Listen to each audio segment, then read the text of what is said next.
You wake up. The sun is doing that thing it always does, glowing vaguely through a window that might as well be made of mashed turnips, because it certainly isn't letting in any clear light.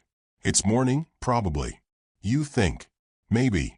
Honestly, it's hard to tell because there's no clock, no digital display, no alarm screaming Beyoncé at you. There's just a rooster somewhere, screaming. And he's not even yours. He belongs to that angry man who lives 3 mud huts over and thinks washing is for the damned. You're in the medieval countryside, somewhere in Europe, probably, though geography is kind of irrelevant because everywhere smells like damp straw, goat breath, and the persistent musk of peasantry. You're on a lumpy mattress stuffed with old hay or possibly turnip greens, it's hard to tell, and it smells like betrayal. You roll over and hear your back crack like a rotten door hinge. That's not the passage of time, that's just your spine. But speaking of time, how do you know what time it is? Well, you don't. So before you get comfortable, take a second to like this video and maybe even subscribe, but only if you genuinely enjoy this kind of strange, sleepy, slightly unhinged walk through the weird corners of history. Let me know in the comments what time it is for you and where you're watching from, because somewhere out there it's 3:12 a.m. and you're wide awake wondering how monks invented alarm clocks with candles and string. And honestly, same. Now, here's the thing about the medieval world. Time is a suggestion, a rumor, a vague concept carried on the wind and shouted by a guy who may or may not be drunk. Nobody wears a watch because watches don't exist. Neither do phones, obviously, or even pocket sundials, though some Roman rich boys did dabble in that earlier on. The medievals couldn't be bothered. Not because they didn't want to, but because time was less about numbers and more about vibes. In your little medieval village, time is something people observe the way they observe mold growing on cheese, with a mix of awe, fear, and resignation. The concept of 7:32 a.m. is not in your vocabulary. Instead, you have things like dawnish, when the bell rings, before the pigs come back, and after Jeffrey has finished sobbing behind the barn again. Precise? No. Accurate? Not really. But it works. Sort of. So how did you, a poor, hungry, mildly malnourished medieval person, keep track of time? Let's start with the sun. Ah yes. The big, fiery orb in the sky that dictates your entire existence. If it's up, you're working. If it's not, you're either sleeping or being stabbed in the dark by someone trying to steal your barley mash. The sun is the primary source of all timekeeping. You wake up when it rises. You go to bed when it vanishes. But you don't call it 6:15 a.m. You call it sunup or first light or when the rooster screams like Satan is poking it. This is called temporal time. No, not time travel. Calm down. And it means your hours are based on how much daylight there is. Which means your hour could be 60 minutes, or it could be 78. Or 47. Because guess what? Medieval hours weren't always equal. In summer, daytime hours stretched longer. In winter, they shrank like your dignity after a failed sheep trade. So an hour in the medieval sense isn't a fixed measurement. It's more like an emotional journey, a suggestion whispered by the sky. In some places, they divided daylight into 12 temporary hours, which changed length depending on the season. Yes, really. So in winter, your hour might be 45 modern minutes. In summer, it might be 75. It's like daylight savings, but all year round and dictated by the cosmos and not some guy named Chad from the Office of Temporal Logistics. But let's say you're not satisfied with vague sky-based approximations. Maybe you're a monk. A very tired monk. You've sworn off women, wine, and fun, and instead, you've devoted your life to copying Latin texts while getting mild ink poisoning and suffering from perpetual lower back pain. Congratulations. You're now the closest thing to a medieval clock we have. Monks had schedules. Monks had rules. Monks had bells. The monastic community is where timekeeping actually started to get serious. Not because they were obsessed with punctuality, but because Saint Benedict, yes, that Benedict, decided that a holy life meant praying at extremely inconvenient intervals. 7 times a day, in fact. Sometimes more. They called them canonical hours, and no, you weren't allowed to hit snooze. These hours were matins, lauds, prime, terce, sext, none, vespers, and compline. Sounds like a pretentious wine tasting, but no, it's just your day, chopped into religious chunks. You'd wake up around midnight for matins, yes, that's the middle of the night, And yes, you were expected to be spiritually alert, then again at dawn for lauds. Then prime, around sunrise, which might be 6 a.m. in summer or please don't make me do this in winter. Monasteries had bells to signal these times. Bells that were rung by humans, usually the guy with the worst job or the least respect from the abbot. He'd either eyeball the time based on the stars or use some fancy new gadget, like a water clock. Ah yes, the water clock. Imagine timekeeping by watching water drip into a bucket. That's it. That's the whole innovation. Some clever monk would set up a bowl or a little container with a hole in it, and as water drained out at a mostly steady rate, they could measure an hour. As long as nobody bumped the table, or added extra water, or forgot to fill it, or knocked it over because they tripped on their robe again. If you're not a monk, though, if you're a regular old peasant, you don't have a bell, or a water clock, or any real reason to care about canonical hours, unless it's Sunday and the priest starts yelling about eternal damnation again. Your life is ruled by chores, animals, hunger, and whether or not the weather feels like trying to kill you today. You get up when it's light. You go to sleep when it's dark. And in between, you measure time by what's happening. For example, you might know it's second breakfast time.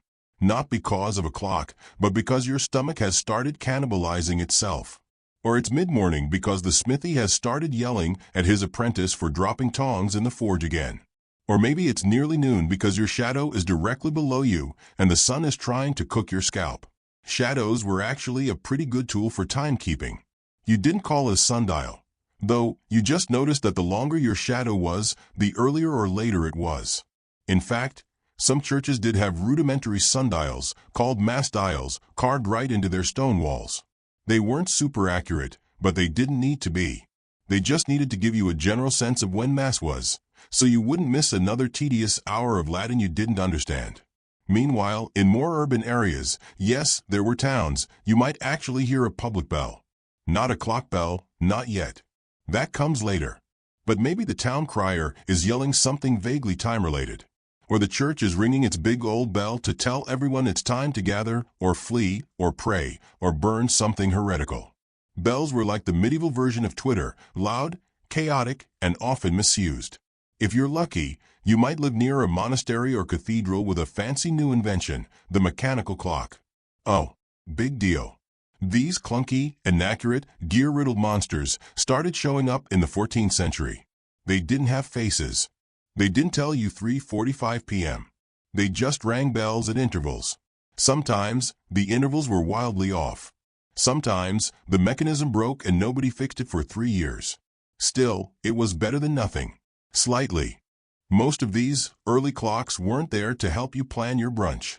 They were designed to tell you when to go to Mass or pay taxes or panic about the end times. You didn't own one. Nobody owned one. A town might have one. A really rich monastery might have one. But you've got your eyeballs, your aching joints, the sun, and the sound of geese screaming like they've seen the abyss. Time was social, communal. Nobody sat there staring at a wall waiting for 2:37 to hit. You went about your day, and you adapted. You planted crops when the moon looked right. You harvested when the barley stopped looking pathetic. You went to bed when the fire ran out or the wolves started howling. Simple. Sort of. Sometimes, people mark time by sound. Roosters, of course. But also, more bizarrely, animals, rituals, songs, even smells. If you live near a bakery, you might know it's late morning because the bread smell hits your face like a warm, yeasty punch. Or it's mid-afternoon because your neighbor starts chanting while crushing herbs again. Some sort of magical warding ritual, probably, or maybe just very aggressive cooking. You also measure time by other people. When the merchant comes to town, when the tax collector leaves, when the constable falls into a ditch again. That's how time works in a world where seconds are about as useful as a sexto. So no, you don't have clocks. But you do have bells. You have bells and shadows and aching knees and the relentless cycle of agricultural misery to guide you. And honestly, it works. More or less. People survived. The cows got milked. The hay got harvested. People still somehow managed to be late, even without timekeeping, because some things never change. Eventually, of course, clocks would take over. But not yet. Not for you. For now, You're just trying to figure out whether it's work time or collapse into the mud and cry softly into a turnip time. And frankly, it's always a little of both. And just like that, the sun moves an inch, your stomach growls again, and the neighbor's rooster screams bloody vengeance into the wind. That's your cue. Time to rise, stretch, put on your rough woolen tunic, and start pretending you know what mid-morning actually means. It's later now. How much later? Impossible to say. You've done several vaguely defined chores, your hands smell like wet straw and mild regret, and you're already slightly dehydrated. Again, you've had a cup of something, could have been ale, could have been ditch water, could have been both. The sky has shifted slightly. The sun's angle now stabs directly into your eye instead of just hovering menacingly above the barn. In other words, it's some kind of late morning. Or maybe pre-lunch. You wouldn't call it that, of course, because the concept of lunch as you know it, wraps, smoothies, and sadness, doesn't exist. There's just the time when you might eat something if there's anything to eat, and the time when you stop eating because the food is gone or you've been called back to church again. Let's talk about bells again, because bells are basically the medieval version of push notifications. Except they don't go off when someone tags you in a photo. They go off when it's time to pray, or panic, or show up and get yelled at by the local priest for coveting your neighbor's goat. It's your entire daily planner, rung from a tower by a guy who hasn't slept properly since the Black Death came through. Bells mark the rhythm of communal life, especially if you were within earshot of a church, a monastery, or any building with a decently angry monk in a belfry. And yes, these bells often went off at strange hours. Some of them were rung manually, based on educated guesses. Others were connected to those primitive mechanical clock things, huge, gear-crunching beasts that made noises like a medieval espresso machine giving up on life. But here's the charming part, these early mechanical clocks? Inaccurate, as in, wildly, gloriously off. They might lose 10 to 15 minutes a day, sometimes an hour, and nobody cared. Because your sense of time wasn't rooted in mathematical exactness, it was more like a mood. You know it's time for midday prayer, not because the clock says 12 o'clock, but because the sun is beating down hard enough to make your scalp sweat under your itchy linen coif, and the priest is already muttering Latin in the distance. Time, in this world, is a slow unfurling, a divine suggestion. Back to you, you're heading to church. Not because you feel especially holy, but because not going gets you shunned. And shunning in a medieval village is worse than death. No one shares barley beer with the shunned. No one invites them to pig slaughter festivals. It's social death, and there's no coming back. Inside the church, you can feel time.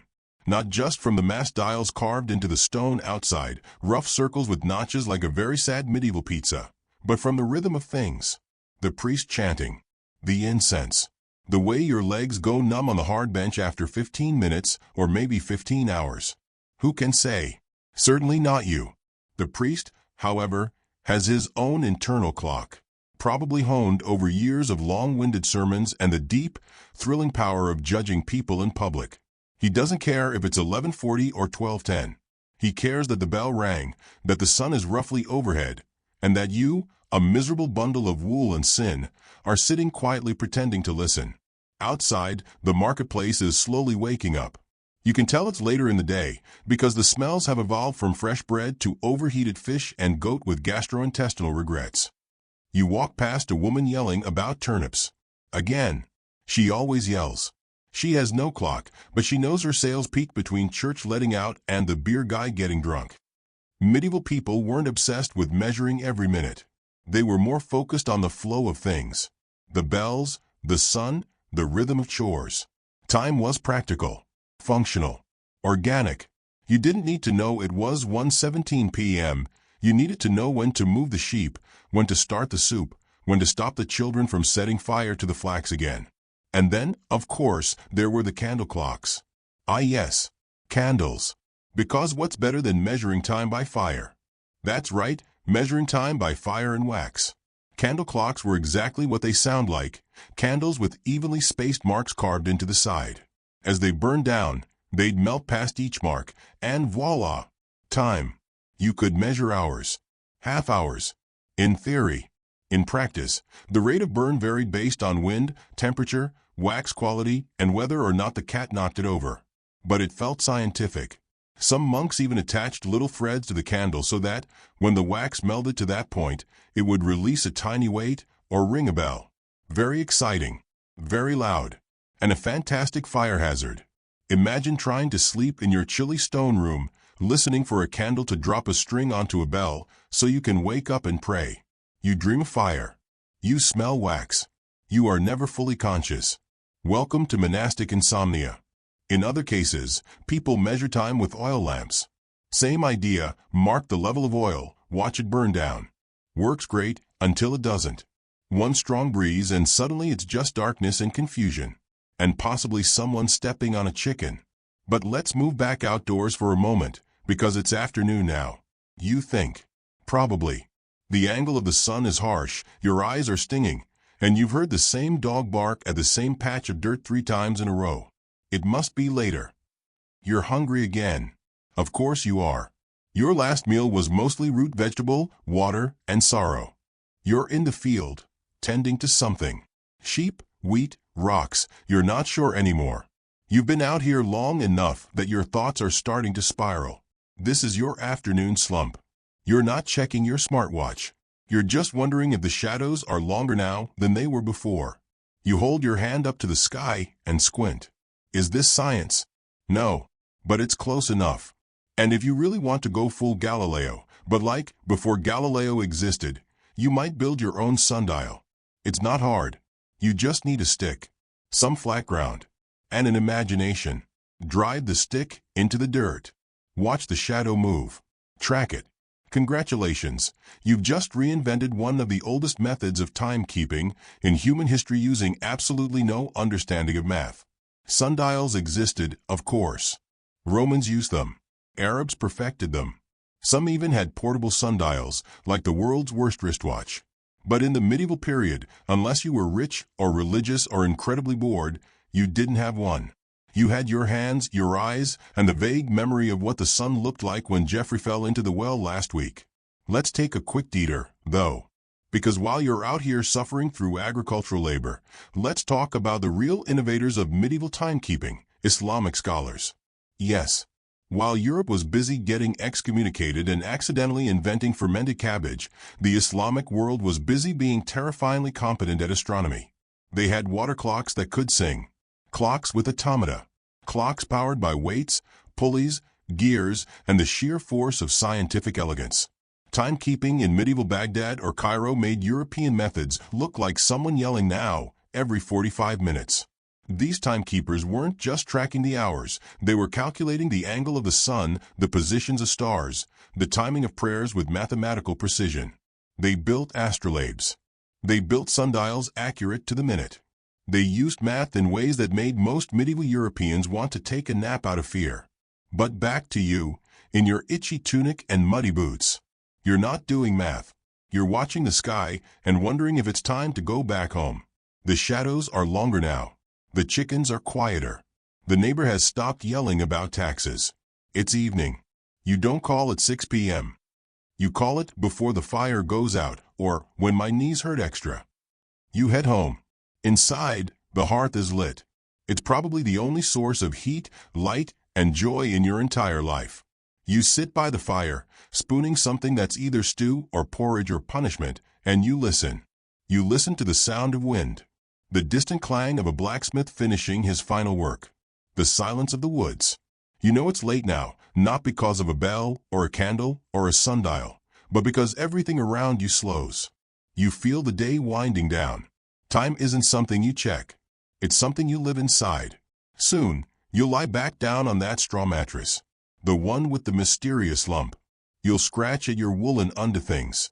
You'll listen for rats, maybe whisper a prayer, and you'll drift off, slowly, gently, wondering if tomorrow will bring a better meal or if the timekeeping candle will fall over and burn down the granary again. Either way, the day will start again, without a clock, without a schedule, just the same rhythm, sun, shadow, smell, sound.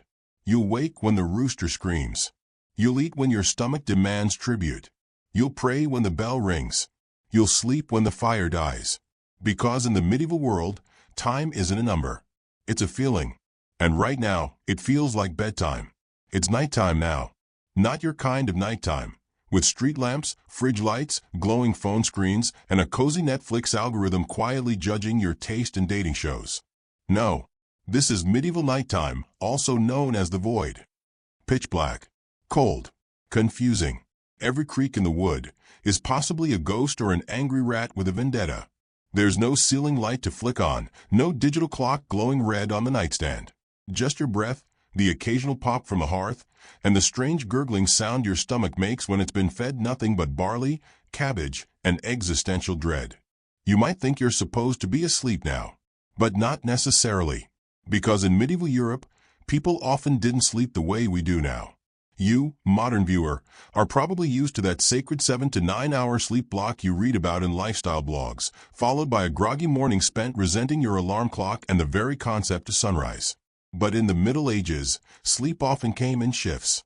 Biphasic, they called it, which sounds fancy, like a shampoo formula, but really just means you sleep a bit, you wake up, you lie there in the dark thinking about death and bread, and then you sleep again. Yes, first sleep and second sleep were common. You'd go to bed not long after sunset, because there's not much else to do when it's dark, and knitting by candlelight is how you summon carpal tunnel syndrome. Then, after about 4 hours, you'd wake up. This wasn't considered insomnia. This was normal. People used this gap to pray, tend to livestock, whisper with their spies or someone else's spies, and sometimes even visit neighbors. Visiting at 1:30 a.m. was a thing. And yes, people wrote about it. Monks recorded it. Aristocrats scheduled it. Peasants just did it because the chickens were already squawking. So here you are, groggily awake in the middle of the night. Again, you have no clock. You only know that it feels like the halfway mark. You poke at the fire, wrap your blanket tighter, and try not to think about how you can hear something skittering in the corner of your one-room home. You wonder what time it is. Again. But that question, in your world, doesn't mean is it 2:12 a.m. It means, is it closer to dawn or doom? You step outside. The night air slaps you awake with the subtlety of a vengeful ghost.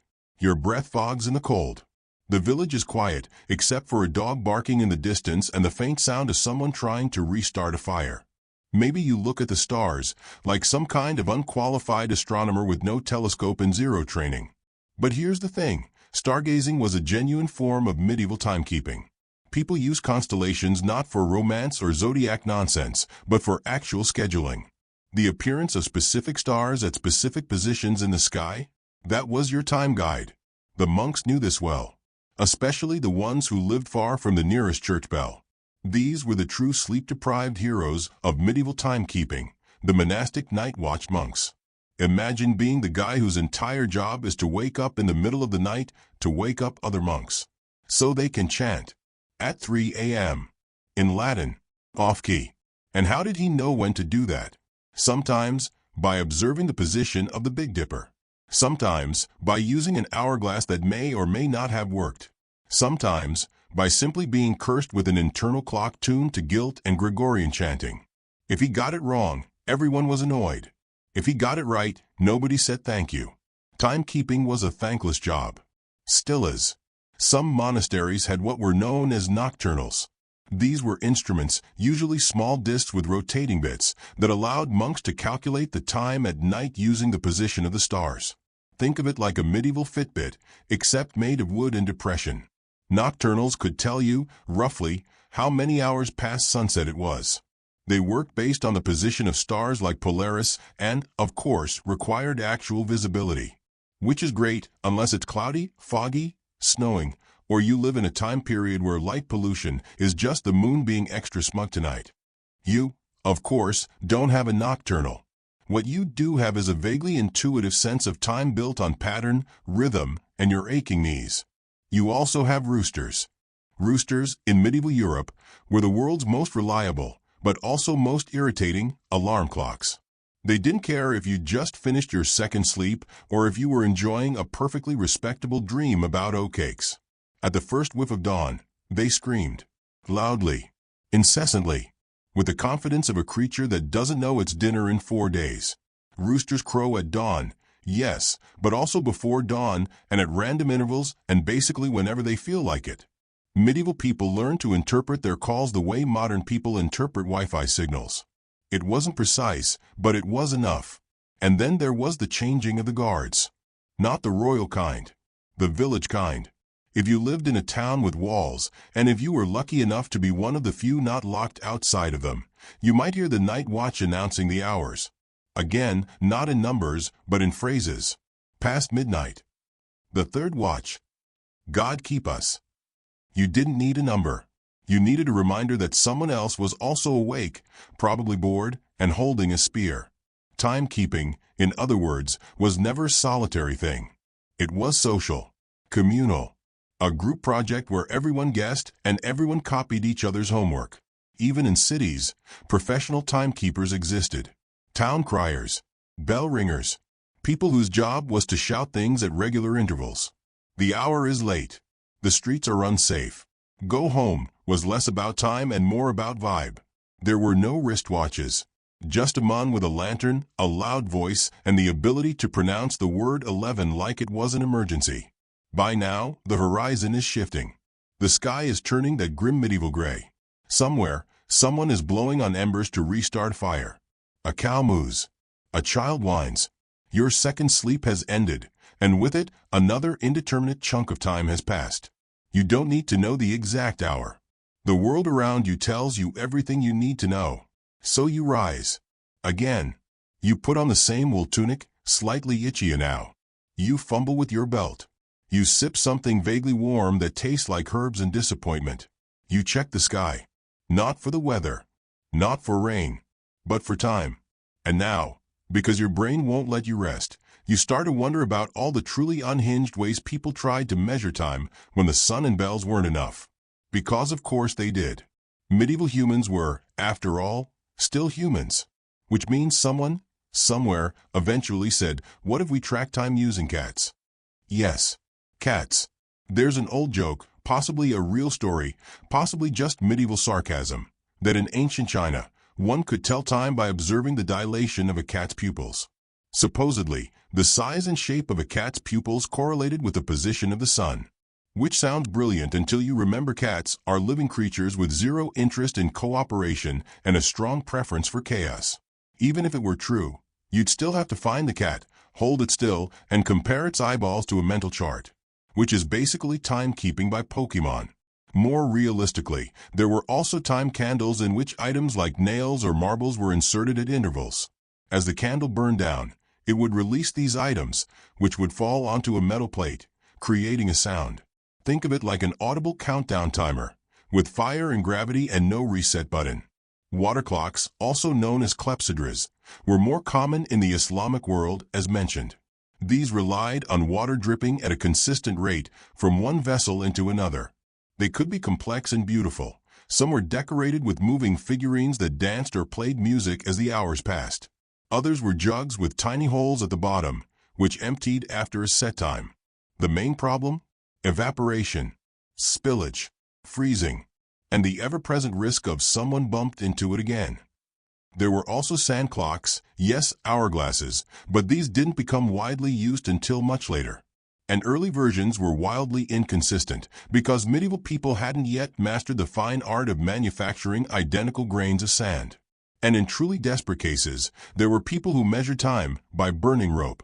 This was less of a science and more of an act of desperation. A rope, coated in a consistent flammable substance, would be set alight at one end. As it burned, it would mark intervals. In theory. In practice, it did whatever it wanted. But it was something. All these methods, despite their flaws, existed for one reason, because people wanted to know. Not the exact time. Not the precise second. But when. When to pray. When to plant. When to eat. When to stop eating. When to stop working. When to go home. When to pretend you're asleep while your neighbor sings again. Time in the Middle Ages was personal. It belonged to the land, the sky, the bell tower, the body. Your stomach grumbled before the bell rang. Your shadow stretched before anyone lit a candle. Your knees knew it was evening before the stars came out. You didn't check time.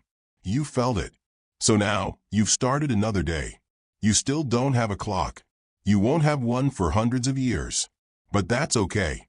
You've got the sun, the birds, the bells, the goat bleating outside your door. You've got rhythm. You've got chores. You've got an absolutely deranged concept of sleep and a long-standing grudge against the rooster. And most of all, you've got time. Not in the way modern people do. Not carved into minutes or planned into meetings. Your time is a river, a loop, a pattern, a repetition, a rhythm as ancient as fire and bread. And that's the secret. They didn't need clocks. They had everything else. You're not sure what woke you up this time. It might have been the wind rattling the shutters again, or the straw mattress poking you in the spine like it's trying to sabotage your posture. Maybe it was the goat. Again. Or maybe, just maybe, it was the bells. That's right. Bells. They ring. They toll. They clang. They don't ask for permission. They just do what they do, loudly, proudly, and usually way too early. If you've lived near a monastery for any stretch of time, you've made peace with this. Or you haven't, in which case, too bad. The bells wait for no one. Especially not for you. But those bells aren't just a random form of acoustic harassment. They're telling time. You see, while most people in medieval society had a loose, chicken-based idea of what hour it was, monks, those sleep-deprived, Latin-mumbling, habit-wearing overachievers, had a different strategy entirely. They had canonical hours. And they lived by them. Literally. So before you roll back over and try to ignore the tolling from the Abbey Tower, let's get one thing straight. Monks were basically the elite Olympic athletes of pre-modern timekeeping. And the church? The church was the world's most aggressively punctual employer. It invented a schedule so complicated, it required multiple men with zero hobbies to enforce it full-time. Let's start with the basic framework. The canonical hours, also known as the divine office or liturgy of the hours, were a fixed set of prayers said throughout the day and night. Not once, not twice, but 7 to 8 times daily, depending on the order, location, and how optimistic the abbot was feeling. That's right. Your local Benedictine wasn't just praying once before dinner. He was getting up at midnight, again at dawn, again mid-morning, again mid-afternoon, again before bed, and somehow still finding time to copy texts, bake bread, manage vineyards, educate nobles, and survive dysentery. Here's the general lineup. Matins, aka the spiritual 3 a.m. boot camp. This was said in the middle of the night. Think, wake up, chant psalms, try not to fall asleep standing up. Lauds, around dawn, this marked the start of the day. Think birdsong, fog, cold toes, and the comforting scent of incense and unwashed robes. Prime, first hour after sunrise, optional for some, obligatory for others. This was like holy stretch time. Terce, third hour, around 9 a.m., sext, sixth hour, around noon, and none, ninth hour, around 3 p.m. These were the daylight prayers, spread throughout the working hours. By the way, the word none here is pronounced non, but if you confused it with none as in no more, that's also spiritually accurate. Vespers, evening prayer. This happened at sunset, which could mean 4 p.m. in winter or 10 p.m. in summer, just to keep things spicy. Compline, before bed, a final wrap-up of prayer, usually muttered while trying not to yawn in God's general direction. And yes, this was all determined not by clocks, but by a combination of sun positioning, memory, oral tradition, and, eventually, bells. But here's the thing, time in the monastic world wasn't standardized. Not in the way you think. Hour didn't mean 60 minutes. In fact, the medieval hour wasn't even a fixed unit at all. That's right, brace yourself, hours were seasonal. In summer, daylight hours were longer, so the hours got stretched. In winter, they shrank. So a daytime hour in July might be 75 minutes long, while one in December was barely 45. It made perfect sense if you were a monk with no hobbies and access to sunlight. It made less sense if you were a peasant trying to figure out how many of these elastic hours you had left to dig up turnips. So when the abbot said terces in an hour, what he meant was, depending on the season and the current position of the sun relative to this cracked sundial and my arthritis, maybe around mid-morning. Very scientific. Now imagine trying to coordinate all this across multiple monasteries, towns, and regions with zero clocks. You begin to understand why medieval timekeeping involved a lot of guesswork and bell ringing. Ah yes, the bells again. Monastic bells weren't just spiritual mood music. They were mechanical megaphones. They called everyone to prayer, reminded you not to sin too much, and marked the sacred passage of time in a world otherwise governed by confusion and chaos. Some monasteries had designated bell ringers, yes, a full-time job. Imagine being the guy whose entire existence revolved around rope, rhythm, and punctuality. If he overslept, the whole schedule collapsed. If he was overzealous, you might get a 3 a.m. lauds that sounded like the end of days. Either way, he was either hated or feared. Occasionally both. Larger monasteries eventually installed mechanical clocks to automate this process. Yes, mechanical clocks existed before wristwatches and espresso machines. These weren't precision instruments, more like gigantic iron contraptions that rang bells at vaguely regular intervals. They didn't tell time, they announced it. Loudly. And off-key. One of the earliest surviving examples? A mechanical clock at Salisbury Cathedral in England, built in 1386. It had no face, no hands, just a bell and a lot of nerve. Its entire job was to ring at regular intervals to mark prayer times, regardless of whether you were ready, sleeping, or contemplating how much of your life was being shouted at by metal. Meanwhile, outside the cloister, peasants heard these bells and structured their lives around them too. Not because they were especially pious, but because monastery bells were often the only reliable sound markers in the countryside. You might not know what time it is, but you do know that when the third bell rings, it's time to stop pretending to work and go home. Time in the monastery was sacred, divided, structured, not measured in minutes, but in meaning. Let's put it another way. If medieval secular life was jazz, loose, improvised, full of random breaks for chickens, monastic timekeeping was Baroque sheet music. Complicated, exacting, repetitive, designed to please God and confuse everyone else. And it wasn't just about prayer. Every monastic activity was linked to time. Work periods were scheduled between prayer hours. Meals were eaten at certain times a day. Even bowel movements, yes, even those, had prescribed times. Some orders even rang a bell to signal time to use the latrine, which is simultaneously helpful and horrifying. The Rule of St. Benedict, the foundational text for most Western monastic orders, didn't just tell monks what to do. It told them when.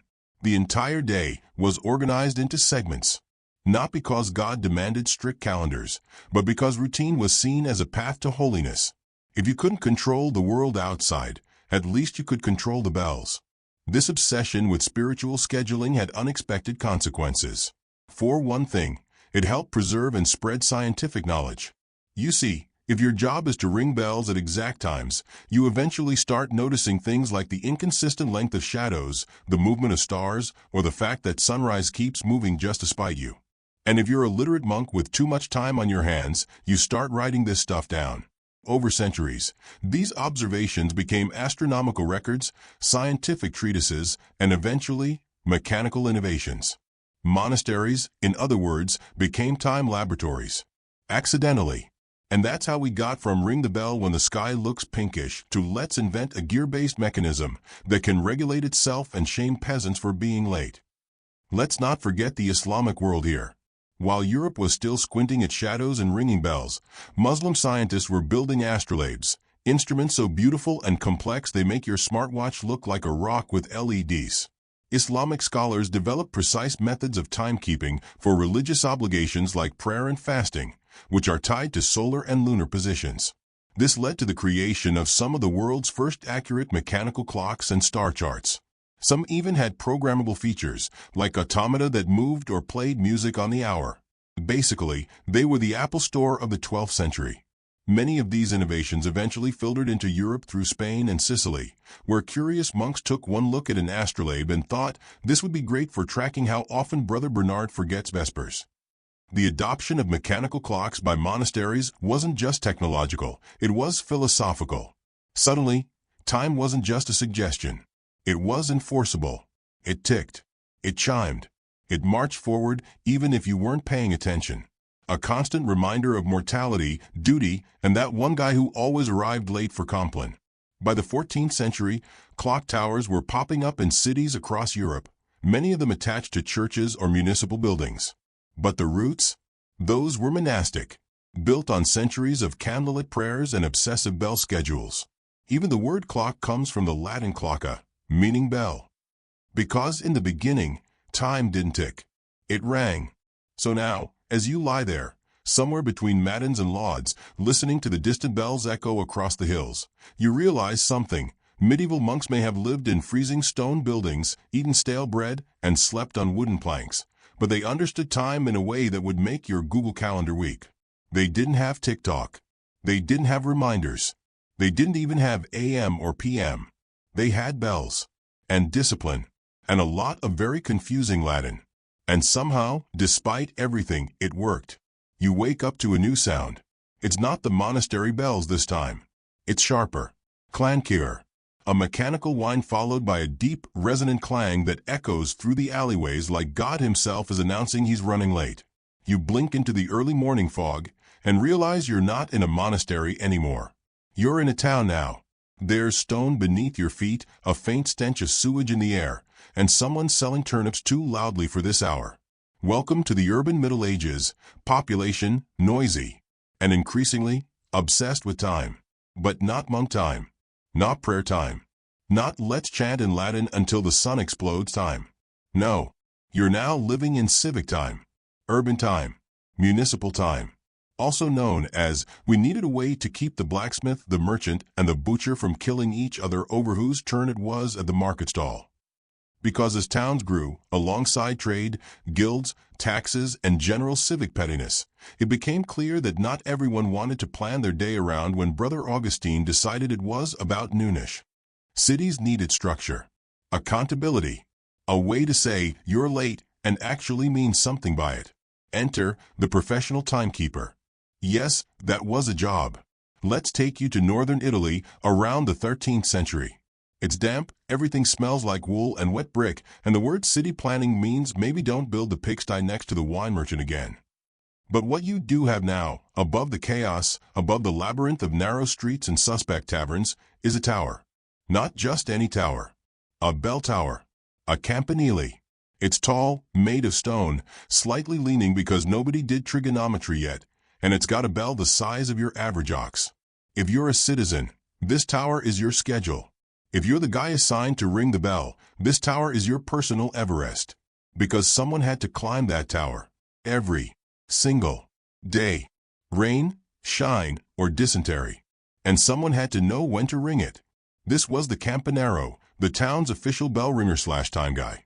Part public servant, part local celebrity, part human alarm clock. It was his job to mark the hours for work, for markets, for curfews, for church, but now, not just for monks. This was for butchers, bakers, and people trying to avoid getting stabbed in the dark. It brought order, predictability. At least, that was the goal. But here's the part that makes your inner type A soul twitch. Medieval town hours? Still not standard. Just like in monasteries, towns often used unequal hours. You remember, those stretchy, daylight-dependent ones. So the Campanero had to adjust his ringing schedule throughout the year based on when sunrise and sunset occurred. By eyeballing it. Like a sleep-deprived weather app in human form. No pressure.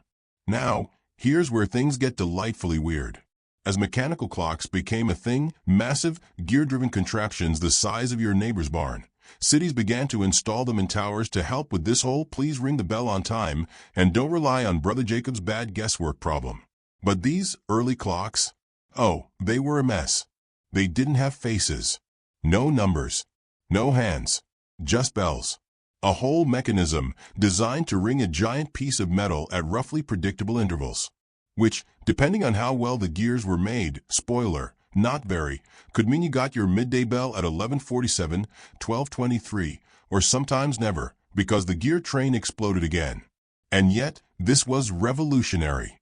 You no longer had to squint at the sky or trust someone with a candle and a hunch. The bell would toll, and people would react. Shopkeepers opened. Bakers cursed. Children were herded indoors. Time became public. Loud. Authoritative. In some cities, like Milan or Padua, clocks became symbols of civic pride. Because nothing says we're a serious municipality like an overly complicated bronze hammer slapping a bell on the hour while pigeons scatter dramatically. But the best part? Nobody could agree on what the hour was. Seriously. In the absence of standardized time zones or, basic agreement, each city set its own local time. Milan's noon might be slightly different from Florence's noon. Venice? A whole other situation. Some clocks even marked 24 hours from sunset rather than from midnight or noon, which meant the clock reset every day. This made sense to no one, but everyone pretended it did, because admitting confusion meant you were probably from the countryside and didn't understand bells, and therefore a danger to respectable commerce. So what did these early clocks actually look like? Imagine a giant wooden frame, iron gears the size of wagon wheels, and a drive mechanism powered by weights on chains. Add in a pendulum, eventually, and maybe a few carved angels spinning around like a medieval Disney ride. Congratulations, you built a $400,000 timepiece that's correct once or twice a week. One particularly famous example? The clock at Wells Cathedral in England, dating back to around 1390. It features knights on horseback jousting every hour. Because when you're already late for Vespers, what you really need is animatronic chivalry. Some clocks even included astronomical features. Phases of the moon, positions of the sun, the zodiac. Did most people understand what any of it meant? Absolutely not. But it looked impressive. And that's what mattered. Meanwhile, the poor bell ringer's job got a little easier, but not entirely obsolete. Someone still had to wind these clocks. That meant climbing the tower, dragging up counterweights the size of an ox leg, and resetting the whole thing manually. Daily, or more. And if it broke? Well, you called the town clockmaker. A combination of engineer, blacksmith, and wizard. These guys were rare, expensive, and usually grumpy. But they knew their gears. And they could tell you exactly why your tower bell was currently chiming every 37 minutes and scaring livestock. In places like Strasbourg, Rouen, or Prague, clocks eventually became spectacles. Tourists came to see them. Locals bragged about them. Municipal pride soared. These were proto-smart cities, powered by brass, shouting about the hour. And here's a delightful twist. The bells weren't just for telling time. They told news. Fire, bell. Invasion, bell. Public execution, double bell. Royal visit, bell with extra flair.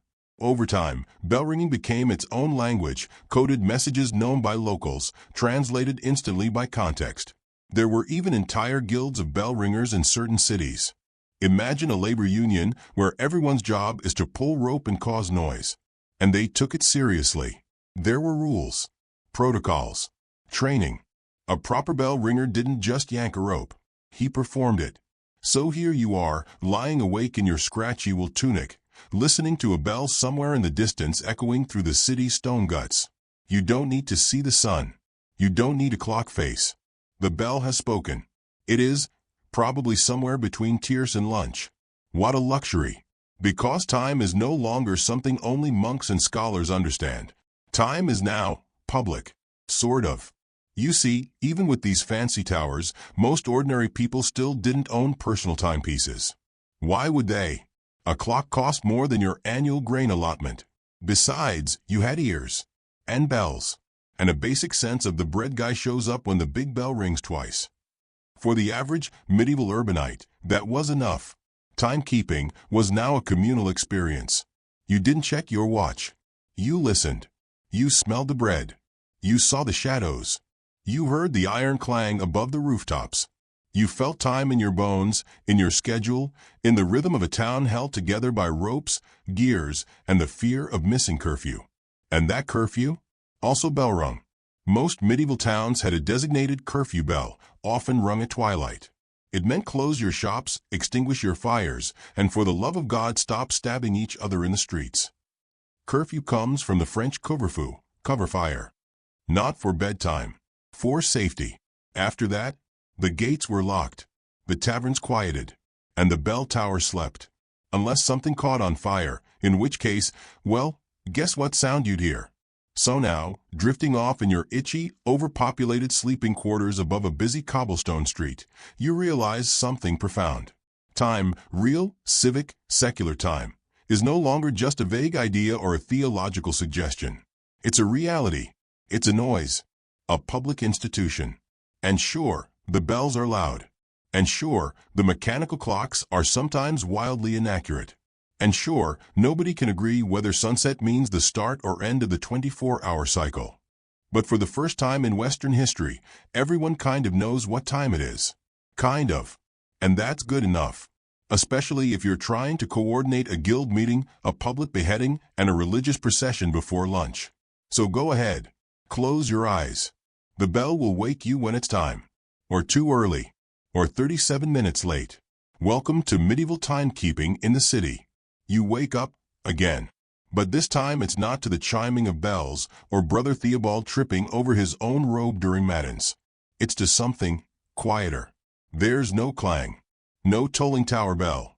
No violent, mechanized ringing system built by a half-blind craftsman with a questionable understanding of gears.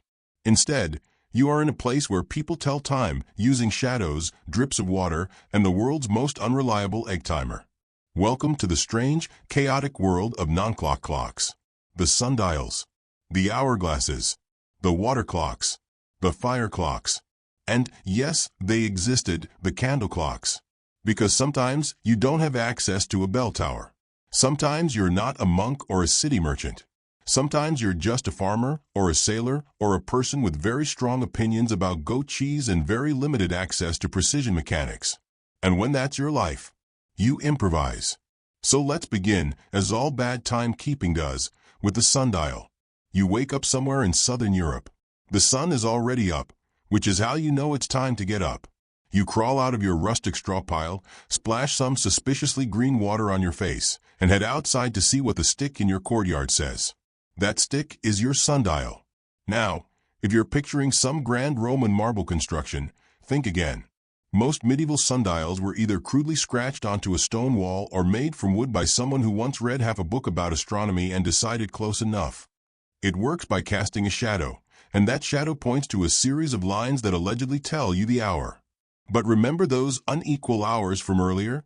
The ones where daytime is split into 12 parts no matter how long the day actually is? Yeah, that makes sundials extra fun.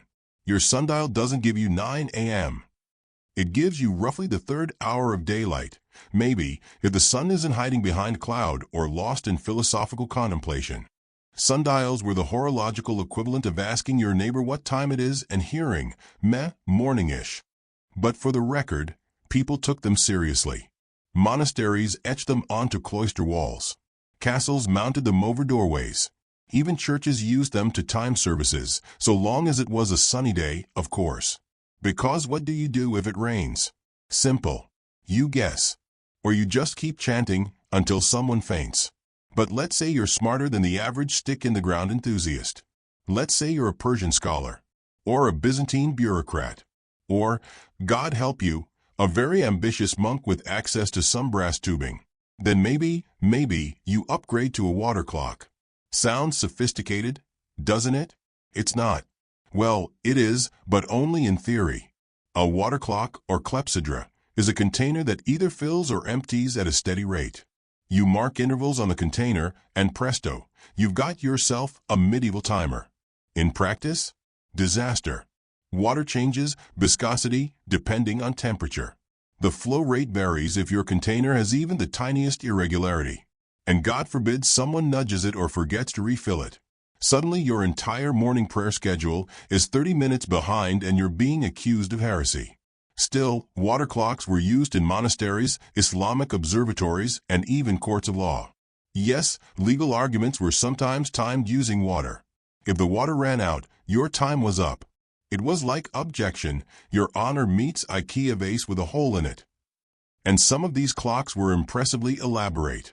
In 9th century Baghdad, for example, engineers designed water clocks that incorporated gears, dials, automata, and even birds that chirped to the hour. Because if you're going to build a system that barely works, it may as well look adorable doing it. Let's take a break and look at your medieval timekeeping career options. You could be a monk, chanting your way through days marked by sunrise and bells. You could be a city bell ringer, winding up towers and praying the gears don't jam. Or you could be a wandering artisan who makes hourglasses. Yes, those things. Tiny ones. Giant ones. Mostly inaccurate ones.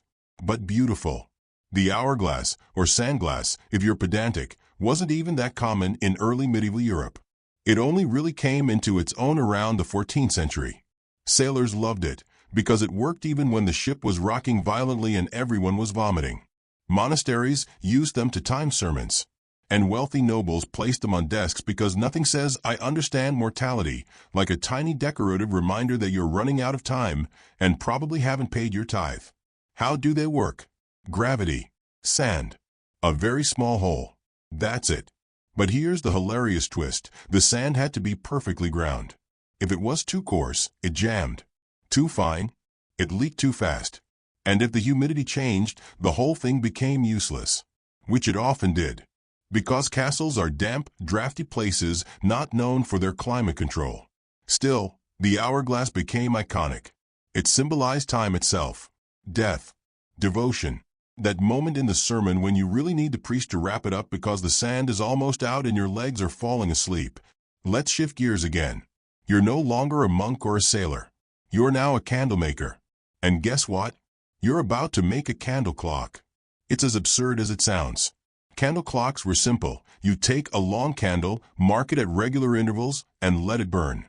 When the wax melts past a mark, that means an hour has passed. In theory, it's brilliant. Fire is predictable. Wax is measurable. What could go wrong?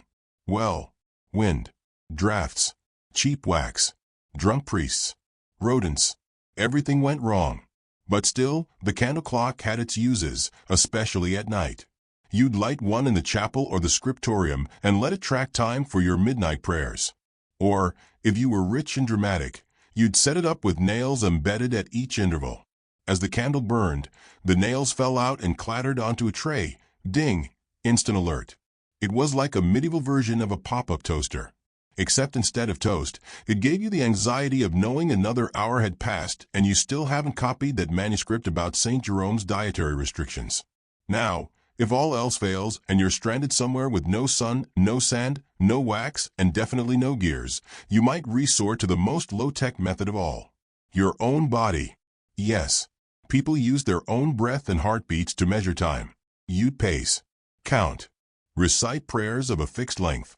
Some monks could tell you how long a task took based on how many paternosters they could say while doing it. For example, this walk takes 3 Our Fathers and 1 regrettable reflection on mortality. Time wasn't just external, it was internalized, lived, embodied. There's something oddly comforting about that. Because before we had synchronized smartphones or atomic clocks in your microwave, we had rhythm, breathing, walking, living according to the world around us. When the sun moved, when the animals stirred, when your stomach growled and you realized, oh, it must be bread time again. And while all of these methods were hilariously unreliable by modern standards, they served their purpose. You didn't need time down to the second. You needed structure, a sense of flow, a way to separate one part of the day from the next, so the days didn't collapse into one long smear of bartering, mildew, and minor religious trauma. And here's the thing nobody tells you, the lack of precision, it was freeing. You weren't shackled to minutes and seconds. You weren't checking your pocket watch every 10 minutes and spiraling into existential dread. You didn't own time. It owned you, sure, but gently, like a forgetful landlord who only checks in at sunrise and sunset. So now, back in your itchy tunic, lying on a bale of straw that smells like commitment issues and cheese, you stare at the single flickering candle in the corner. It's your only light, your only clock, and it's whispering to you, sleep. The wax is low. The night is almost done. You don't need a bell. You don't need a sundial.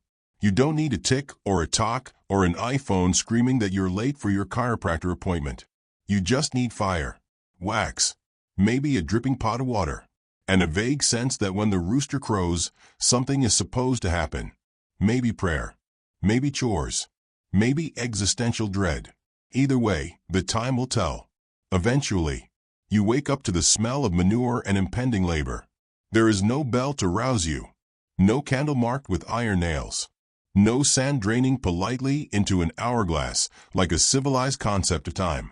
Just the wet thud of a cow, relieving itself 2 feet from your head, and the rooster, an animal so self-important. It screams its own name every morning like a narcissistic alarm clock that can't be snoozed. Congratulations. You are now a medieval peasant. You own nothing. Not even time. Your mattress is a scratchy burlap sack filled with regret, dried straw, and possibly last week's turnip peelings. You slept in your only shirt. It smells like fear and cabbage because laundry is a luxury for the rich and fabric softener is at least 600 years away. There is no clock in your hut. You are the clock. Or rather, your livestock is. Because out here, miles from any monastery, long past the edge of civilized stone towers with their booming bells, people tell time using rhythms of the land. The sun, the seasons, the cows, the sky, the scent of your neighbor's chimney smoke, which means it's either breakfast time or he's burning his tax records again. Before we get too comfortable, just a quick note. If you're still awake, now might be a good time to gently scroll down, like this video, and subscribe if your eyeballs haven't fully melted into your pillow yet. I'd love to know where you're watching from and what time it is for you, especially since we're spending 2 hours talking about not knowing what time it is. Now then, let's investigate just how wildly inaccurate and strangely intimate rural timekeeping was before everyone got obsessed with gears. First up, there's sunlight. Or what passes for sunlight. You don't wear a watch. You don't even know what a minute is. You know what you can see, the sun rising over the eastern hills, lighting up the crooked fence posts, burning off the fog like someone finally turned on the world. Your day begins when the light is enough. Not sunrise, exactly. That's too precise. No one out here has an almanac or a telescope. Instead, your body tells you when it's time. Your bones creak. Your hands ache. Your child starts screaming because someone left the door open and the goat wandered in again. And once the sun is up, you can use it to tell vaguely how far the day has gone. You judge the angle of the shadows. You use your fingers to measure its height in the sky. That's a real thing, by the way, finger-width timekeeping. Hold your hand up to the horizon. Each finger-width the sun travels equals about 15 minutes. Unless you have large fingers, or bad depth perception, or cloudy weather, or a dragon attack. Look, accuracy isn't the point. You get up when the sun does. You stop when it gets dark. In between, you plow, plant, milk, fetch, sweep, herd, and try not to die. If the clouds roll in, time becomes abstract. If you're inside a building with no windows, tough luck. You're operating on gut instinct and social cues. If everyone's eating, it's probably noon. Or maybe someone just found an eel. Either way, you dig in. Now let's talk seasonal time. Because out here, hours don't mean anything. What matters is the time of year. You plant in spring. You harvest in late summer. You butcher in autumn. You survive in winter. And yes, you actually know these patterns. The land teaches them. You see the frost. You feel the change in wind. The animals behave differently. The sheep get anxious.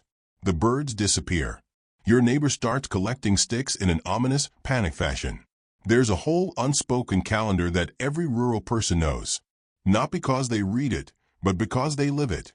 Time is tied to nature, and nature doesn't care about exactness. It cares about survival. Then there's the church calendar, not just the saints' feast days and endless fasts, but the whole rhythm of the liturgical year. You don't say April. You say after Easter. You don't say Saturday. You say the day before the Sabbath. You don't plan a wedding in August. You plan it sometime between Lammas and Michaelmas, as long as nobody's excommunicated or in mourning.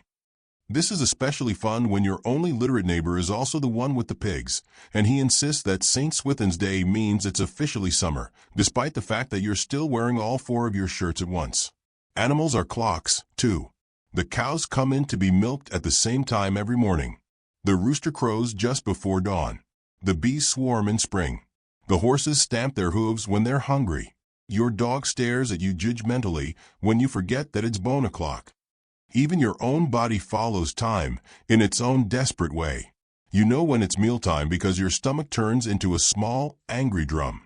You know how long a task takes by how many Ave Marias you can whisper while doing it. You know the day is ending when your spine feels like it's been folded into thirds and your hands won't open all the way. This isn't scheduling. This is endurance. In towns and cities, the bells call out the hours. But in the countryside, bells are rare. If you're lucky, you live within sound range of a church that rings for Mass or Vespers. But if not, you're operating by smell, sound, and weather. You might have a family heirloom, a sundial scratched onto a stone, a sandglass for measuring bread baking, or, if you're extremely lucky, a wind-up mechanical clock that works once every 3 weeks and sounds like it's choking on its own gears. But for most peasants, the sun and seasons were the only timekeepers. Which raises the question, how did they do anything on time? The short answer, they didn't. Timing was approximate. Meetings happened around noon or when the sun is halfway up. Work began at first light. Weddings were scheduled sometime after planting. Court dates were when the reeve gets here, if his mule hasn't died. There were no deadlines, just consequences. If you were late to market, you didn't get a stall. If you missed mass, you risked spiritual damnation and community side-eye. If you didn't finish your harvest before the rains came, your family would be eating moldy barley until spring. So people became masters of approximation. They had an intuitive sense of time. Not mechanical, but lived, felt. Like the way you know when the pizza is done, not because the timer beeped, but because it smells ready and you're emotionally prepared to eat it. Let's take a moment now and imagine you're hosting a feast. It's Michaelmas, and that means roast goose, debts coming due, and desperately pretending you harvested enough to survive the winter. But how do you know when to start? Easy. You tell your guest to come around the hour of none. What time is that? Well, it depends on the season, and how long the day is, and whether you're interpreting Roman reckoning or the slightly adapted monastic version. It could be 3 p.m., could be 2:30, could be whenever the baker's shadow hits the ale barrel. So people show up gradually, one by one. No one wears a watch. No one checks a schedule. There's no spreadsheet or Google Calendar invite. And somehow, it all works. Imperfectly. Chaotically. Beautifully. Because time in rural medieval life wasn't about precision. It was about participation. You didn't count the hours. You lived them. You felt them pass in your bones, in the weather, in the low hum of cows chewing cud behind your windowless house made of twigs and taxes. Time wasn't a line, it was a loop. A cycle. Sun, rain, frost, sun again. Work, feast, pray, die. Maybe you had no control. But you had a rhythm, a groove. A weird little dance with the cosmos that somehow got the job done. And as you lie back down, exhausted from a day of barley threshing and passive-aggressive chicken wrangling, you know what time it is. Not because of a clock, but because your eyelids weigh 7 pounds and your brain is shutting down like a tavern after curfew. Time to sleep. The goats are quiet. The stars are out. And for one brief, perfect moment, everything is in rhythm. You open your eyes. Not because the sun has risen, not because a rooster has screamed, not even because a goat stepped on your face. No. Today you wake up because something deeply unnatural has happened. You've heard a noise. A mechanical noise. A noise so irregular, so awkwardly confident, that it can only mean one thing. Someone has installed a clock. And not just any clock. A mechanical one. Somewhere in this stone heap of a city, a town so obsessed with order it paves streets with guilt, someone has had the audacity to build a machine that makes noise at regular intervals. You're not even mad. You're impressed. And also a little confused. Because it's the 13th century. Everything is either mud, war, or theology. Nothing runs on time. Except maybe the judgment of God, and even that is open to interpretation. So how, in this chaotic mess of superstition and fermented fish, did humans invent a contraption that claims to know what 3 o'clock is? Let's back up. No, further than that. Further than the goats and the sundials. Further even than the monks and their endless chanting. We're going to explore the birth of mechanical time, when medieval minds, fed up with staring at the sun and guessing wildly, decided to trap time in a box made of gears, bells, and stress. But before we wind ourselves too tightly, don't forget to gently tap that like button and subscribe if you haven't already. It helps the algorithm know you're into obscure machinery, sarcastic peasants, and falling asleep to the sound of historical dysfunction. And hey, let me know in the comments what time it is for you right now. It's oddly poetic, given the topic. Right then, prepare your ears for the first tick-tock. Because medieval mechanical clocks didn't tick. They clunked. Imagine a large wooden structure the size of a storage cabinet. It's mounted in a church tower or maybe the town square if your local lord is feeling showy. It doesn't have hands, or a dial, or anything you could use to actually see the time. But it rings a bell, loudly, every hour, sort of, assuming it hasn't broken. These were the first weight-driven clocks, and they were ambitious.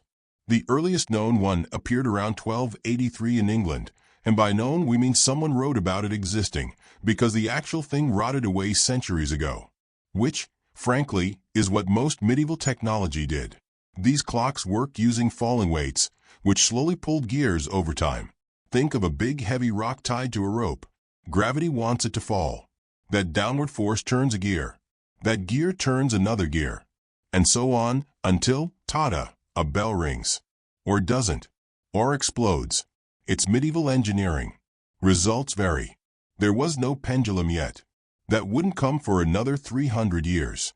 These early clocks used something called a verge and foliot escapement, which sounds like a minor demon, but is actually a mechanism that controls the gear's movement. And by controls, I mean it flails around like a drunk metronome while hoping time is paying attention. The verge was a vertical spindle with two pallets that hit a toothed wheel back and forth. It basically regulated how fast the wheel turned. The foliot was a bar with adjustable weights, which let you sort of tune the speed. Sort of. Very loosely. Like tuning a piano with a wrench and a prayer. The result was a machine that sort of told the hour. Maybe. And that was enough. Because accuracy wasn't the point. These early clocks didn't have faces. They didn't display numbers. They didn't count minutes. They existed for bells. Bells were everything. Monks needed them to mark prayer times. Townspeople needed them to know when to open the market or close the gates. Authorities needed them to ring curfew, so people knew when to stop sinning and go to bed. Time was not visual. It was auditory. You heard the hour. You didn't see it. That's why these clocks lived in towers. High up. Loud. Dominant. Public. You didn't own one. You heard one. It was part of your daily rhythm, whether you wanted it or not. And they were inconsistent. Temperature changes could stretch or contract the ropes. Dust clogged the gears. Mice nested in the bell housing. Sometimes the weights dropped too fast, and the clock would ring 12 bells when it was clearly still breakfast. People accepted this. Because time was still flexible. The clock didn't define the day, it punctuated it. It gave the illusion of order in a world otherwise ruled by weather, religion, and whatever the pigs decided to do. In some cases, the local priest or clock warden, yes, that was a job, would manually reset the clock using the noon cannon. Which sounds dramatic, but it was just pointing a stick at the sun and guessing when it was directly overhead. Then you'd rewind the clock by cranking up the weights again, and off it went for another wobbly 12 hours of trying its best. Over time, cities got competitive. If one town had a bell tower, the next wanted a bigger one. Louder. Fancier. With chimes that played a little tune. Maybe even an automaton that waved a stick and yelled repent on the hour. By the 14th century, major cities across Europe were installing elaborate mechanical clocks. Milan, Rouen, Paris, and of course, Nuremberg, where the clockmakers were either geniuses or cursed, depending on who you ask. And here's the weird part, most people didn't trust them. You, as a common medieval citizen, still believe the sun is more accurate. Or the monks. Or your gut. But the clock is new. Mysterious. Loud. It sounds official. So you obey it anyway. Eventually, someone gets the brilliant idea to add a dial. A circular one. With a single hand. Because no one is foolish enough to attempt a minute hand yet. Minutes are theoretical. The idea of tracking them would cause spontaneous despair. These early dials were often mounted outside, because again, clocks were public. You didn't own time. The town did. The church did. You just borrowed it, like salt or gossip. Inside the tower, the clockmaker, or his apprentice, or some extremely unfortunate teenager, would monitor the gears, oil the mechanism, and rewind the weights several times a day. Clocks didn't run endlessly. They had to be manually maintained. Constantly. It was like babysitting a very large, very heavy toddler with anxiety. Now, over the decades, things get slightly more sophisticated. Iron gears replace wood. Counterweights are improved. Bells get tuned. In the 15th century, astronomers start getting involved, which means the clocks also begin showing astronomical data, moon phases, planetary positions, even zodiac signs. Why? Because medieval people were absolutely obsessed with the sky. And if you're going to build a giant ticking structure, why not also have it tell you when Mercury is in retrograde and your crops are doomed? Let's take a moment to appreciate the astronomical clock in Prague. Built in 1410 and still ticking. It has a dial for 24-hour time, a moving sun, a moon phase indicator, a calendar wheel, and little animated figures that dance around and remind you of death. Because of course they do. It's medieval Europe. You couldn't buy bread without confronting your mortality. But here's the kicker, none of these clocks were even close to accurate by modern standards. They lost time constantly. They drifted. They needed correction every day. But they didn't have to be perfect, they just had to be better than looking at the sky and guessing. And slowly, they changed society. Not because everyone suddenly understood hours and minutes, but because the idea of regular time began to creep into everyday life. Workshops opened and closed on the bell. Towns coordinated taxes by the hour. Courts scheduled hearings around clock chimes. Inns promised meals at the stroke of noon, even if their cook was guessing and their chicken was still frozen solid. Time became external, not just something you felt, but something you could hear, measure, predict, argue about. This shift was slow, but massive. It laid the groundwork for modern scheduling, for industrial work shifts, for train timetables, for every moment you've ever looked at your phone and said, "Ugh, I'm late." It all started with a clunky wooden box, some falling weights, and a bell that probably rang at the wrong time. As you settle into bed again, blanket pulled up, eyes fluttering, you imagine yourself as the town's official clock winder. You climb the cold spiral steps of a stone tower in the dark, carrying a lantern and a coil of rope. You reach the mechanism, an iron skeleton of gears, rods, and wheels. You hear it click, chime, sigh. You crank the weights back up, slowly.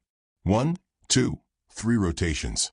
You listen to the escapement tick, irregular, stuttering, like a heartbeat with stage fright. Outside, the stars fade behind clouds. Inside, the clock breathes. And somewhere below, the people sleep, trusting in a machine that barely works, but somehow keeps going. And so do you. Tick, tock, sleep. You wake up again. This time, not because of a bell. Not even because of a rooster. He gave up hours ago and is now quietly judging you from a hay pile like a feathery landlord. No, you're awake because you're traveling. And travel means one thing. You've officially left the comforting tyranny of a town bell.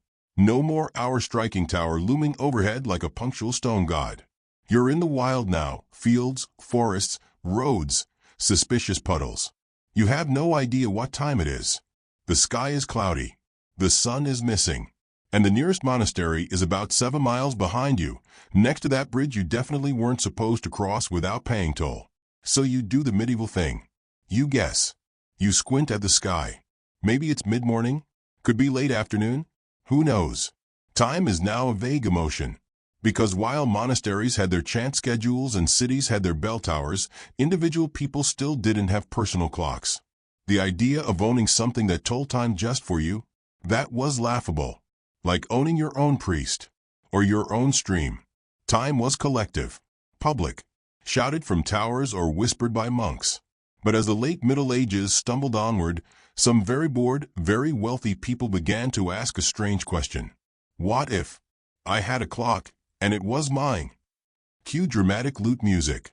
And so begins the tragicomic history of portable timekeeping, a saga of gears, guesswork, and a lot of broken springs.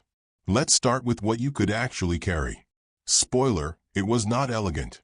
These early portable timepieces were about the size of a grapefruit and just as confusing. We're talking late 14th to 15th century here. The first true personal clocks appear in this time period, and they're essentially miniature tower clocks that someone bullied into being handheld. They were called clock watches or Nuremberg eggs, named after the German city that pumped these things out like dysfunctional Faberge bombs. Imagine a shiny, egg-shaped brass object with no minute hand, no glass face, and an accuracy so unreliable that it could be off by an hour or more per day. But hey, it's yours. It ticks loudly.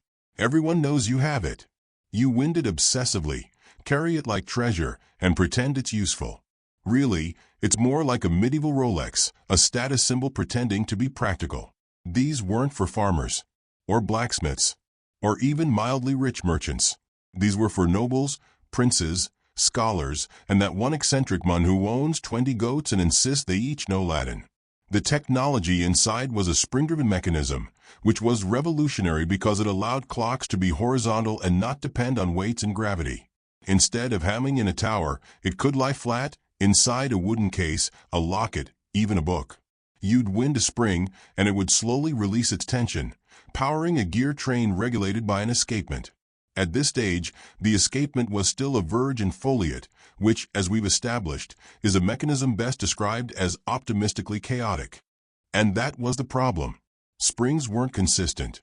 As they unwound, they got weaker, which meant the clock sped up or slowed down depending on how tight the spring was.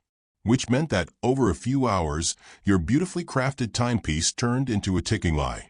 But again, context matters. Nobody cared that it wasn't perfect, because the idea of carrying time was itself a miracle. Imagine walking through a city and pulling out a golden object that ticks. You flip open a delicate brass lid. Gears whir. People stare.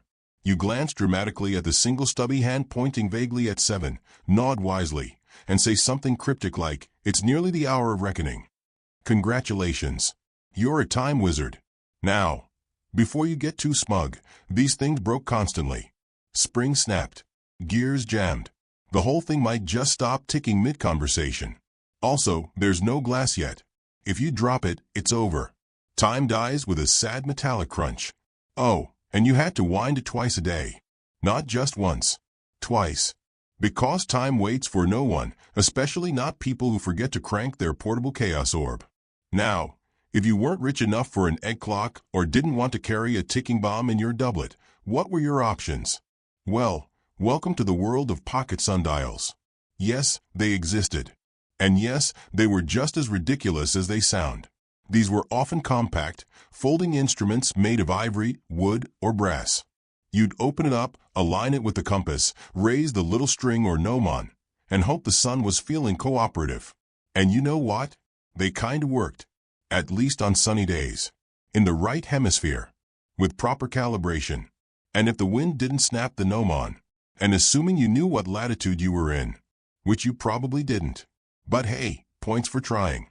If all else failed, you still had your body. That's right. You could use your own shadow to estimate the hour. This technique, popular among travelers, shepherds, and overly confident wizards, involves sticking a stick in the ground and marking where the shadow fell at different times a day. Or just using your hand in a basic rule of thumb. One handspan of sky between the sun and horizon equals about an hour of daylight left. Rough, but effective. Unless it's cloudy. Then it's just emotional damage. Let's talk about sunglasses, because you've been ignoring them this whole time, and they're getting impatient. The hourglass, a staple of medieval and Renaissance imagery, was surprisingly reliable for short durations. Ships used them. Churches used them. Alchemists used them. They weren't clocks, but they were timers. Useful if you wanted to measure 15 minutes of sermon, or 30 minutes of boiling water, or how long it took a scribe to finish sobbing about his ink shortage. But they had limitations. You had to flip them. Manually. Constantly. No flipping, no timing. Also, the sand could clump, or flow too fast, or leak, or be not sand, but crushed eggshell or powdered marble, depending on the artisanal drama of the glassblower that day. Still, for anything under an hour, it was great. Now, let's detour into religious personal timekeeping. Yes, even your prayers were on a timer. Devout Christians, especially the wealthy, used books of hours. These were illuminated manuscripts, often richly decorated, that laid out the canonical hours of prayer, matins, lauds, prime, terce, sext, none, vespers, and compline. No, you don't remember what order they go in. That's okay. Nobody else did either. That's why they had the book. But some clever people began to combine this with timekeeping tech. Imagine a book-shaped sundial, with little metal parts you could unfold and adjust. Open it up, and you've got both scripture and sun alignment. God and time, in one inconvenient, sun-dependent package. The 16th century sees another leap, table clocks. These were weight-driven again, but small enough to sit on a cabinet or desk. Nobles loved these, and not because they were useful, but because you could have them engraved with your family crest, surrounded by Latin inscriptions like Tempus Fugit, time flies, while ignoring the fact that the clock was off by 45 minutes. Finally, we inched toward the minute hand, that pesky little detail that no one cared about for centuries. Before the late 16th century, clocks with minute hands were almost unheard of. Not because no one could make them, but because no one needed them. Daily life was measured in broad strokes: dawn, noon, dusk, bedtime. You didn't need to know it was 3:17 p.m. You needed to know when to milk the cow. But with the growth of cities, trade, navigation, and science, precision started to matter. Astronomers demanded more accurate instruments. Merchants wanted tighter schedules. Mathematicians had existential crises about decimal fractions. And so, minute hands were born, not because of fashion, but because of math. They didn't become widespread until the pendulum clock emerged in the 17th century. But we'll get to that in the next chapter. For now, you fall asleep with your arms wrapped around an imaginary Nuremberg egg, ticking irregularly, shiny with false confidence. You dream of tiny gears, rusty springs, pocket sundials, and prayer books. Time isn't a number anymore. It's a sound, a guess, a rhythm, a heartbeat. And as always, a gentle reminder that even when you think you're late, it's still probably just barely o'clock. You wake up once again, but something feels different. There's no rooster, no bells, no angry monk yelling about the third hour, no clanging iron weights descending into a wooden shaft like a medieval horror movie sound effect. There's just ticking, rhythmic, relentless, hypnotic ticking. Like the universe decided it was time for percussion. You're in a strange, overly symmetrical room. The walls are paneled in wood. The furniture is carved. Someone left a powdered wig on the windowsill. And dominating the entire space is a tall, slightly arrogant wooden object, shiny, pendulous, and radiating smug punctuality. Yes, you've officially entered the pendulum era. It's the 17th century now. You've stumbled into the glowing edge of the scientific revolution. Newton is out there inventing physics and wigs at the same time. Descartes is probably doubting your existence. And the question of what time is it has finally become an actual question, rather than does the sun look angry yet? Because now, finally, humanity has cracked the code of accurate mechanical timekeeping. And it all starts with a man named Christian Huygens. Dutch. Brilliant. Sounds like a villain in a Sherlock Holmes novel. But he wasn't evil, just very excited about pendulums. In 1656, Huygens designs the first functioning pendulum clock. It's based on ideas Galileo toyed with but never finished. You know Galileo, Mr. Look through the telescope and make the church nervous. He noticed that pendulums swing in consistent intervals, no matter how far they swing. This observation, called isochronism, is the cornerstone of what happens next. So, Huygens builds a clock where the escapement isn't regulating a wobbly balance wheel or a foliate, but a long, perfectly timed pendulum swinging back and forth like a bored metronome. Suddenly, the chaos is over. Your Nuremberg egg is obsolete. Your rooster is unemployed. Your monk can stop guessing. Because the pendulum clock is here and it's on a mission to make time terrifyingly precise.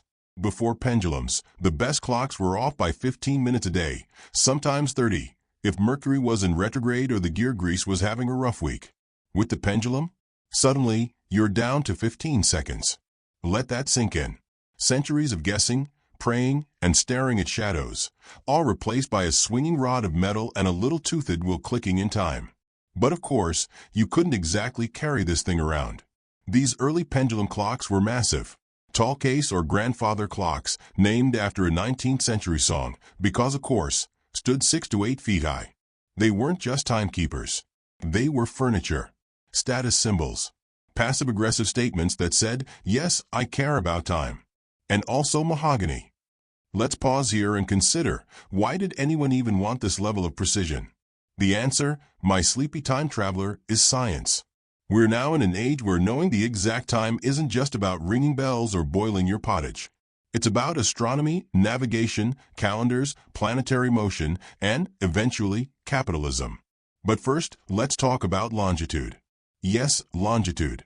That innocent-sounding concept that almost caused the entire British Empire to implode at sea. See, for centuries, sailors could calculate latitude easily, look at the sun at noon, do some shadow math, and voila. But longitude? That required knowing the time at home while you were somewhere else. And that was the problem. Out at sea, there were no bell towers. No monks. Just waves, storms, and your third cousin vomiting into a barrel of salted pork. So the race began. Build a clock accurate enough to keep time on a ship, despite the motion, humidity, and sailors named Nigel bumping into it every 3 hours. Pendulum clocks? Useless at sea. The motion ruined everything. So we needed something better. Something portable. Something seaworthy. Enter the marine chronometer. But that's a bit ahead. Let's not skip the best part, the disaster phase. Because between 1650 and 1750, humanity is trying very hard to be precise. They're building observatories, lining up clocks with solar noon, creating timetables, standardizing measurements. And yet, despite all that science, time is still fundamentally local. Each town still sets its clocks based on when the sun hits noon in that town. So if you travel from, say, London to Oxford, the local time shifts by a few minutes. Trains aren't here yet, so no one notices. But give it a century, and everything explodes. Still, back to your room. Your host, a minor nobleman with a mole the size of a pine nut, proudly shows off his pendulum clock. It ticks with smug precision. He says it loses only 10 seconds a week. You pretend to be impressed, then ask to use the chamber pot. But secretly, you're thinking, time is getting weird. For thousands of years, you measure time with sun, bells, shadows, animals. Time was an event, a moment, something you sensed. Now, it's a number, a ticking, clicking, swinging number. And it's starting to rule your life. But before we spiral into existential dread, let's look at how the pendulum clock actually worked. It starts with the escapement. In this era, the most popular version is the anchor escapement, invented around 1670. This replaced the clunky verge and foliate. The anchor escapement allowed the pendulum to swing in a smaller arc, just a few degrees instead of 80 or 90. That meant less wear, more efficiency, and a smoother tick. Each swing released a gear tooth, tick, then caught the next, tock. It was hypnotic, meditative, the auditory equivalent of a monk breathing in Latin. But the pendulum had one annoying weakness, temperature. As metal heats, it expands. So in summer, your pendulum gets slightly longer and swings slower. In winter, it contracts, swings faster. Over the year, your clock slowly drifts like a very punctual glacier. To fix this, horologists invented the gridiron pendulum, a set of alternating brass and steel rods that expand and contract in opposing directions, canceling each other out. Or the mercury pendulum, which used a jar of mercury to maintain consistent mass and length. Yes, mercury. In a jar. Inside your clock. Just waiting for someone to knock it over and lose 2 IQ points instantly. And now, we get to the part where timekeeping goes full obsessive. People start coordinating time zones very loosely. Cities compete to have the most accurate public clocks. Greenwich emerges as a major reference point, thanks to the Royal Observatory, where astronomers are measuring stars and yelling at the sun for being slightly early. In homes, clocks are becoming more decorative. Elaborate cases, engraved faces, musical chimes. You can even get clocks that play automated puppet shows every hour, because clearly, what time needs is more flair. But accuracy isn't done evolving. Soon, minute hands become standard. Then second hands. Then, gasp, sub-second accuracy. You've gone from I think it's around noon because my goat just sighed to it is precisely 2:17 and 36 p.m., and I will die on that hill. And then, finally, marine chronometers arrive. Enter John Harrison, the working-class genius clockmaker who, in the 1700s, spent his entire life building the most accurate clocks the world had ever seen. His clocks could survive sea voyages, maintain time within a few seconds across weeks of ocean storms, and win him exactly zero respect for decades. The British government had offered a massive cash prize, £20,000, to anyone who could solve the longitude problem. Harrison solved it. Several times. But due to bureaucracy, jealousy, and aristocratic pettiness, they refused to pay him in full until he was basically old enough to be measured in rings. His invention, the H-4 marine chronometer, changed everything. Navigation became safer, maps more accurate, empires more imperial. And just like that, time became global. You no longer needed a sun, or a monk, or a goat. You needed a box of gears, calibrated to within a second, with a tiny balance wheel spinning away like a caffeinated squirrel. So, here you are, dozing off beside a massive grandfather clock. Somewhere in the back of your mind, you hear the steady tick-tick-tick of the pendulum. The window rattles slightly. A carriage passes. A wigman yells at someone about apothecary fraud. But your thoughts drift to sand falling through glass, to monks chanting in candlelight, to a rooster confused by overcast skies, to a bell ringing somewhere in a city square. Time has changed, but it's still just a rhythm, a beat, a story we tell ourselves minute by minute, second by second.